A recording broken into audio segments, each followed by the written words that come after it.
Welcome, everybody. Tonight we have a fantastic speaker. We have Dr. Minch, who Minch, is yeah, it's a tough one. Dr. Minch, who is a clinical health psychologist specializing in the treatment of sleep disturbances and fatigue in individuals with cancer. She developed the Penn Sleep and Cancer Clinic, where she delivers tailored behavioral interventions designed to address the unique challenges faced by cancer patients and survivors. Through evidence-based therapy such as cognitive behavioral therapy for insomnia, which is CBTI, and fatigue management strategies. Dr. Minch helps her patients improve their quality of life during and after cancer treatment. Her innovative work in this field has been supported by the National Cancer Institute, highlighting her contributions to advancing care for this population. So we are just thrilled to have you here and to learn a lot of what your work is, and then you'll tell us a little bit more. I'm going to remove the pin from me. Yeah, before I get started, I just want to thank you, Jen, and all of you for having me. I say this genuinely, this is like the best part of my job. I love coming and getting to interact with folks and hopefully help them improve their sleep a little bit and get the word out there that if you're having trouble sleeping, especially in the context of cancer, not all hope is lost. And it happens because of what cancer and the treatments that we get during cancer can do to the body and the brain. All right. With that being said, I'm going to jump in so we have enough time for questions. So today's talk is really going to be focused on more so on fatigue. Hold on, this bar is coming up. I hate when this happens. Here we go. More on the treatment of fatigue, but we are going to talk about insomnia. The reason I focus more on fatigue is it's a little bit harder to treat. When I get down to the insomnia piece, you'll see this that we do have a really robust treatment for insomnia. Jen alluded to it, CBTI, cognitive behavioral therapy for insomnia. So I spent some more time talking about fatigue because that's kind of like the needle in the haystack. I spent a lot of my time thinking about it, trying to figure it out and trying to treat it. And there's multiple modalities. That's why I put together a package in my clinic that can help with it. So here we go. All right. So I like to start by defining fatigue. What is it? According to the dictionary, Merriam-Webster, it's defined as weariness or exhaustion from labor, exertion, or stress. But what about cancer-related fatigue, right? How is that different? And the way the National Comprehensive Cancer Network defines it is it's fatigue that's distressing, persistent, and subjective, and it's a sense of physical, emotional, and or cognitive tiredness or exhaustion related to cancer treatment that is not proportional to recent activity and interferes with usual functioning. So let's break that down. Cancer-related fatigue is distressing and persistent.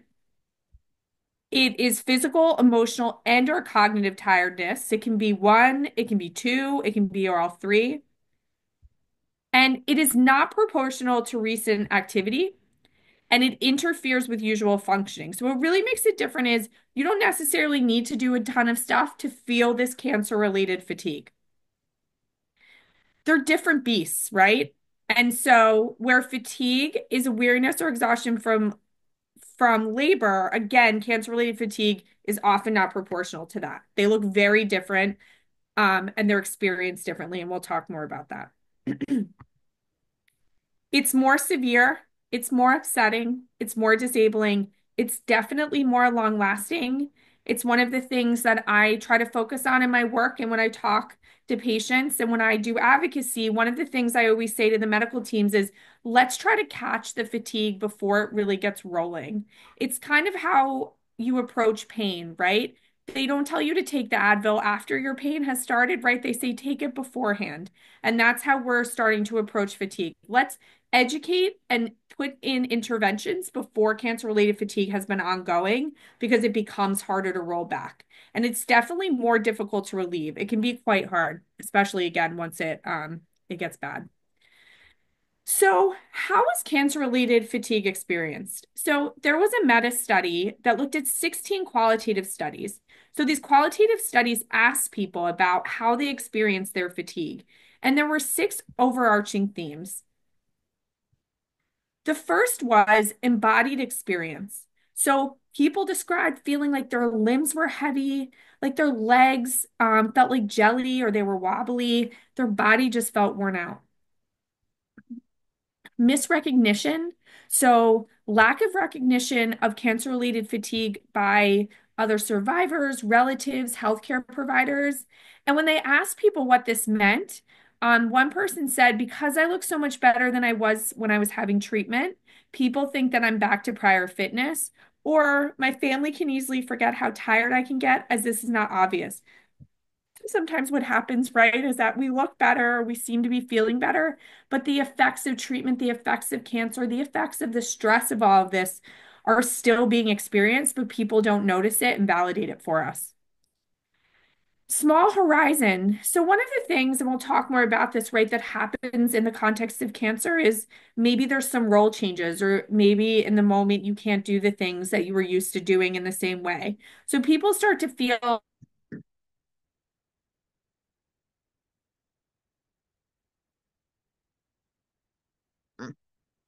they can't do the same things that they're used to doing. The other thing is these role changes, right? So adopting other life roles. This patient said, you were used to running things at first. It's some kind of contradiction. It's a shock. You manage everything and then suddenly you feel limited. Even your young child is bringing you a glass of water, which can feel quite overwhelming and sad for people. And then we have the loss of self or the impact on identity that this can all have if we bring it all together. So this patient said, I feel like I'm in the body of an 80-year-old, that theoretically I know what my capabilities are, but in reality, it's different. It's two different things. You know what you can do, but on the other hand, you don't, right? Because this is a whole new world, especially when there's impacts to quality of life through things like cancer-related fatigue. And then hopefully, as we move through treatment, you get to a place where maybe you regain your footing, or right, or you start to feel better, or the effects of treatment start to wear off. And so there's struggle, adaptation, and acceptance. And when I say acceptance, I want to clarify this, not necessarily like pull your bootstraps up in acceptance and accept it, but this idea that our lives might look different right now because of all we've been through and all our body has been through, but we can persist despite it. And we might have to slow down, engage in energy conservation.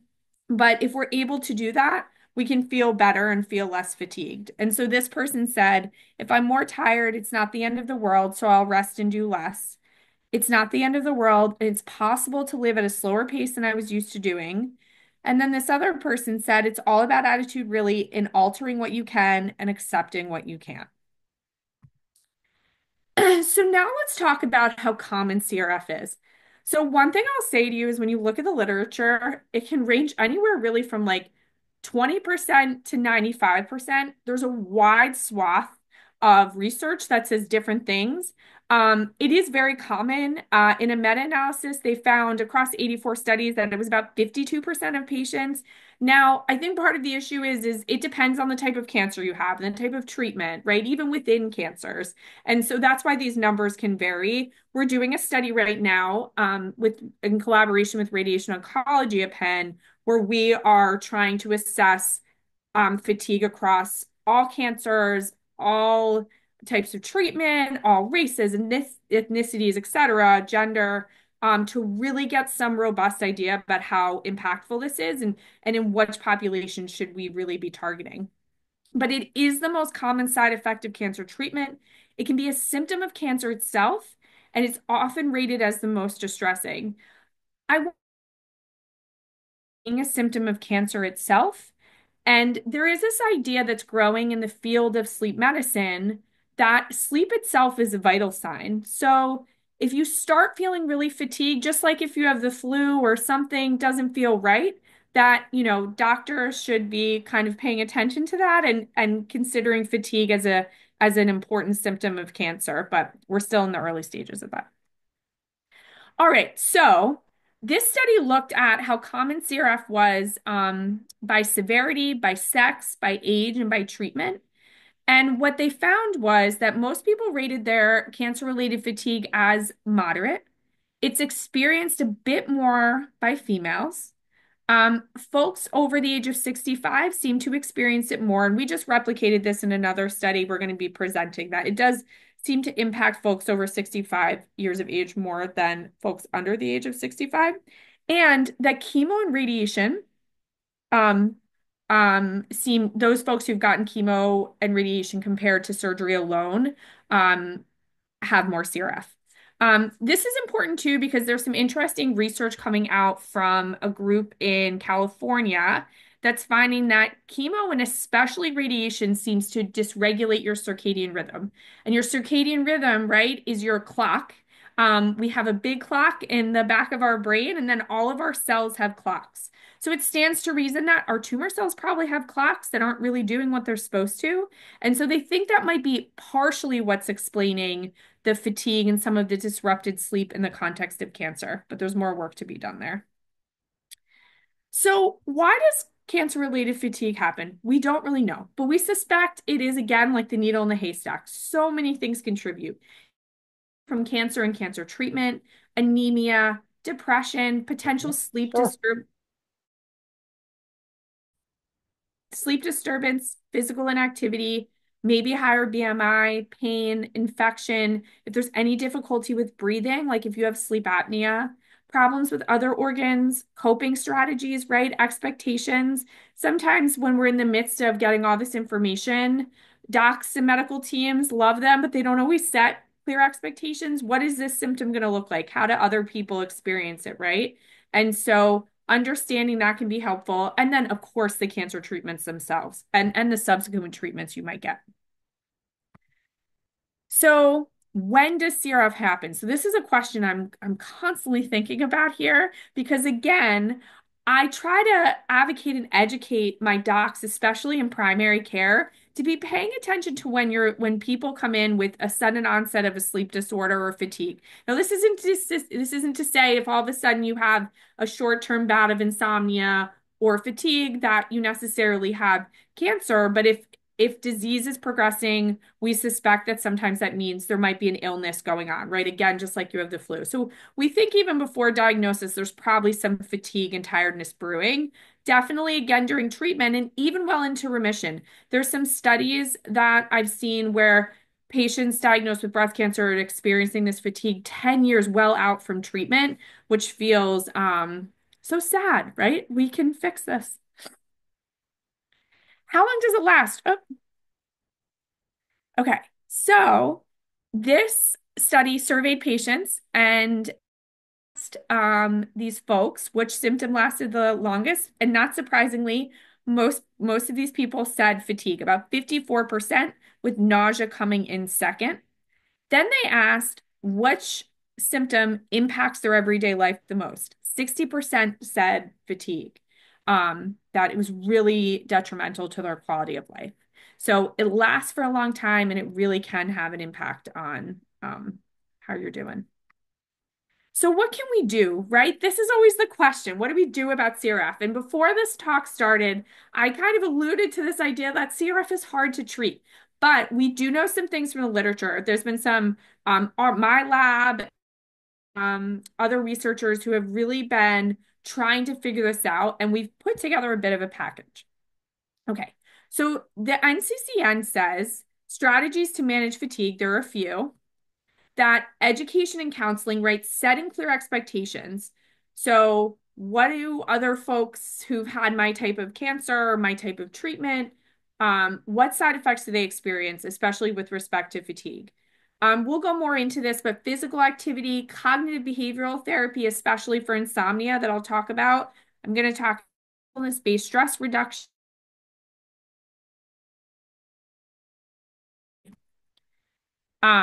Okay, let's go here. All right, so patient, family, and education and counseling. Um, so education about fatigue again is really important. Understanding how radiation, chemotherapy, surgery may cause fatigue, and for that matter, sleep disturbance.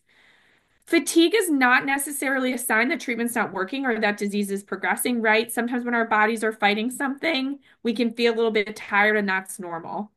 Fatigue, again, can be a consequence of treatment. And as always, this is a whole spectrum of how we're living. So you may benefit from nutrition consult with a registered dietitian because diet matters too. If you're not getting the right kinds of food, you're not getting enough protein or enough carbs, that can also cause you to feel tired and not well. Okay, so let's talk about these general strategies. So the first is energy conservation. So energy conservation, also known as activity pacing, first really came out of the chronic pain literature, where folks who had chronic pain, they found that if we broke up the daily activities in small bits, it helped. It helped to conserve energy and keep that energy as a flat line versus having a good day where you try to do all of your tasks, but then the next day you don't feel so good, and maybe it takes a couple days for your energy to bounce back.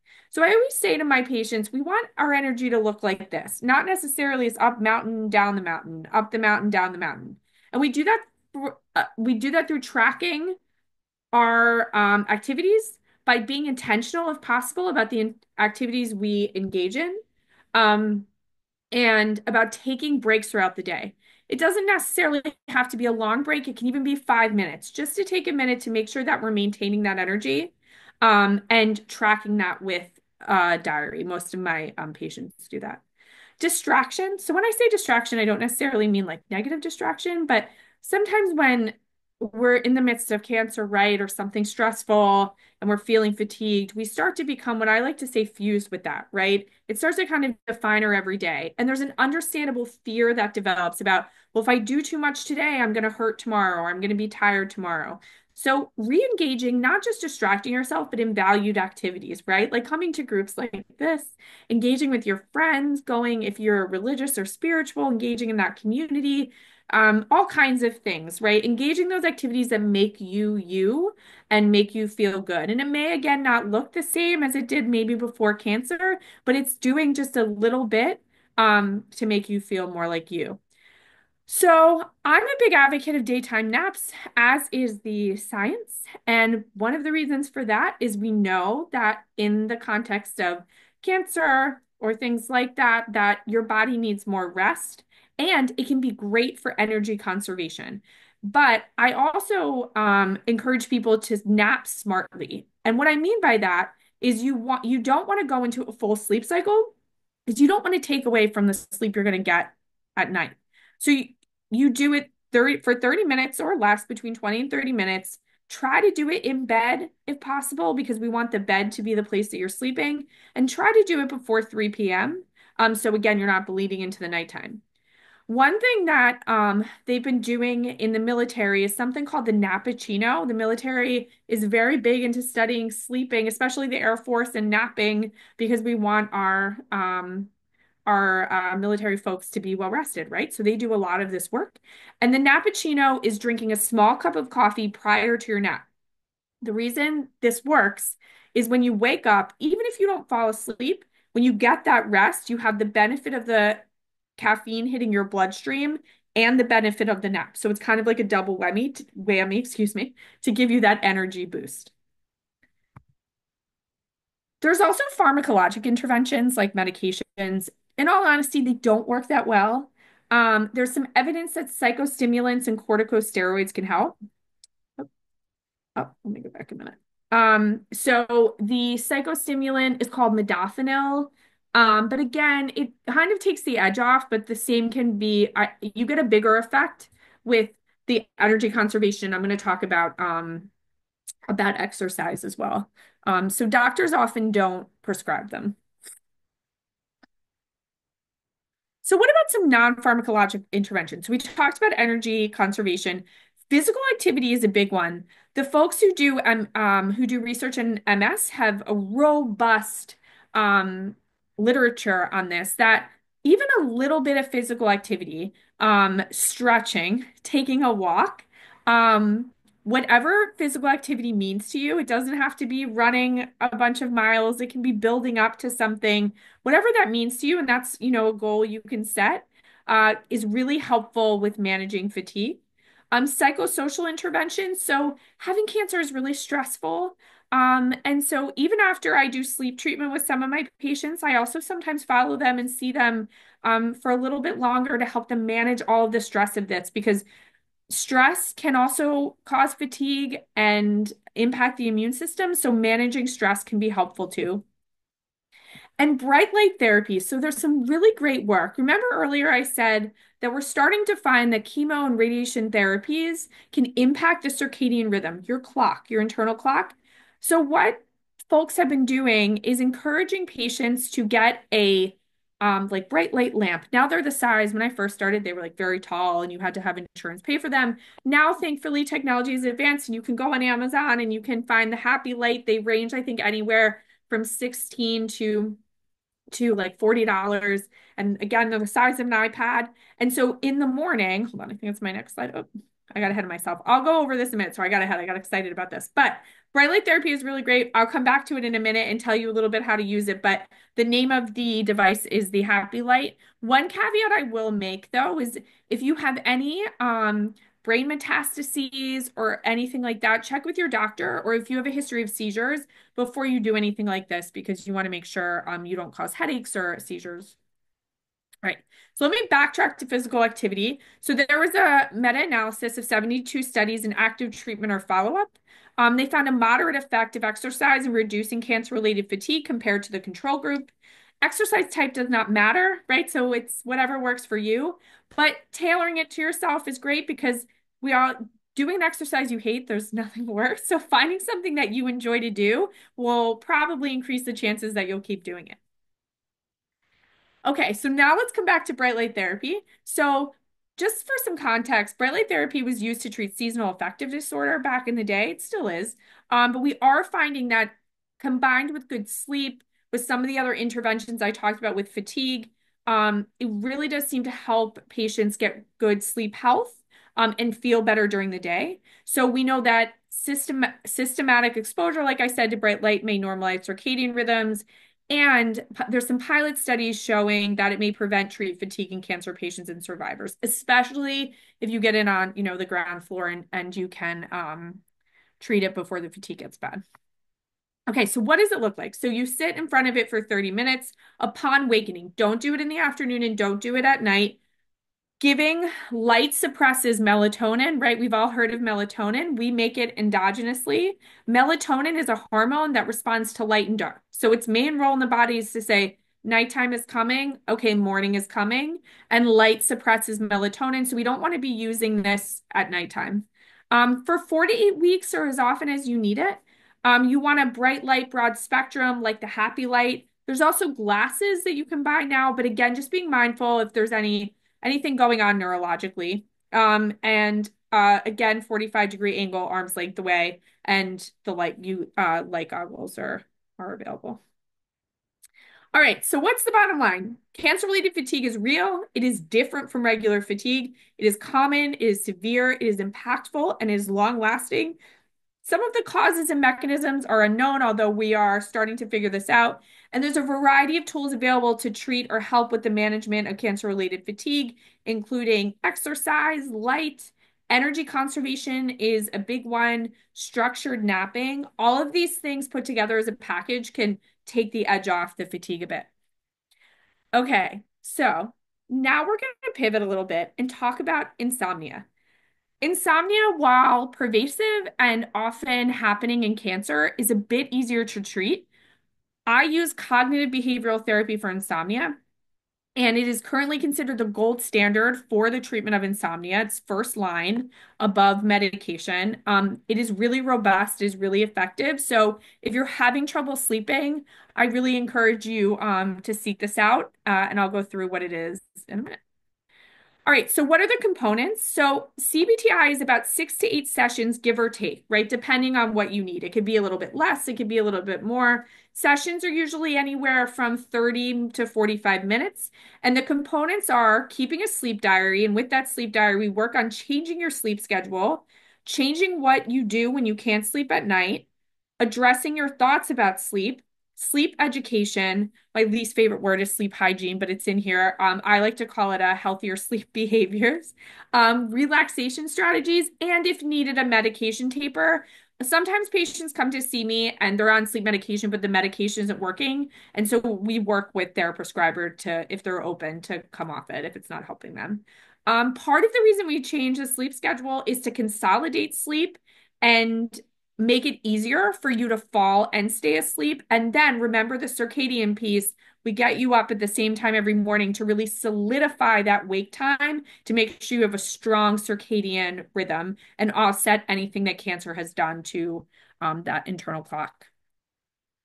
There's also mindfulness-based treatments, which are lovely in conjunction with CBTI. Dr. Jason Ong does a lot of this work. And so I do a lot of this work with patients. We're being present moment focused, right? It doesn't mean that we're invalidating the stress. It's just holding space for that stress and you being the one to choose if you're going to engage with that or not.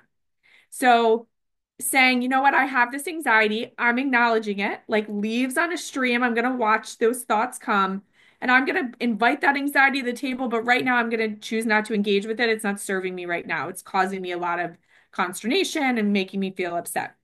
So we work towards acceptance of these changes in our life, create willingness and openness and patience with some of these thoughts and these uncomfortable feelings.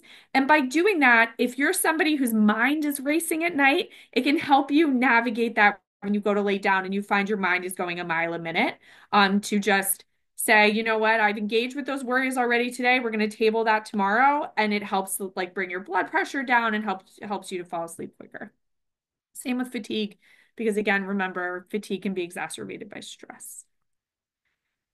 There's also some evidence that bright light may also help sleep, again, having to do with solidifying the circadian rhythm. All right, so this slide just kind of reviews in together how CRF and insomnia may be maintained. So we've already talked about this, but I'll review it with you. So we have our physiological factors, pain, insomnia, anemia. We have our chronobiological factors, right? Our circadian rhythm, loss of a stable sleep-wake pattern. We have our psychological factors, depression and or anxiety. We have our cancer type and stage, which can influence things, the iatrogenic effects of treatment, which just means treatment itself.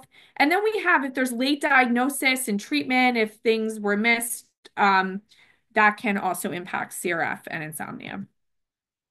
And I did finally want to share with you during my fellowship, we did a study, which we're continuing on now in a larger group of folks, where we looked at CBT, cognitive behavioral therapy for insomnia, for the treatment of insomnia, but we know it works in insomnia. More importantly, for the treatment of cancer-related fatigue in patients who were breast cancer survivors. And what we found, so if you look at the left, you'll see the ISI, which stands for the Insomnia Severity Index. That's how we track insomnia through treatment. And not surprisingly, so this is pre-treatment at 1, post-treatment at 2, and follow-up at 3. We saw that people did well. Their insomnia went away. That didn't shock us. What shocked us, though, was if you look at the FACIT, which is a measurement for fatigue, and our folks who had fatigue, what we found was 30-ish on the FACIT is pretty severe fatigue. By time 3 at follow-up, patients were doing great. So they were doing well at post. Over 40 is minimal fatigue, and they were basically able to maintain it. So we're testing this out again. Maybe CBT, excuse me, for insomnia might be a treatment for cancer-related fatigue, which would be brilliant. But we're still testing it, so it's still early. So this preliminary analysis, though, suggests that CBTI may work.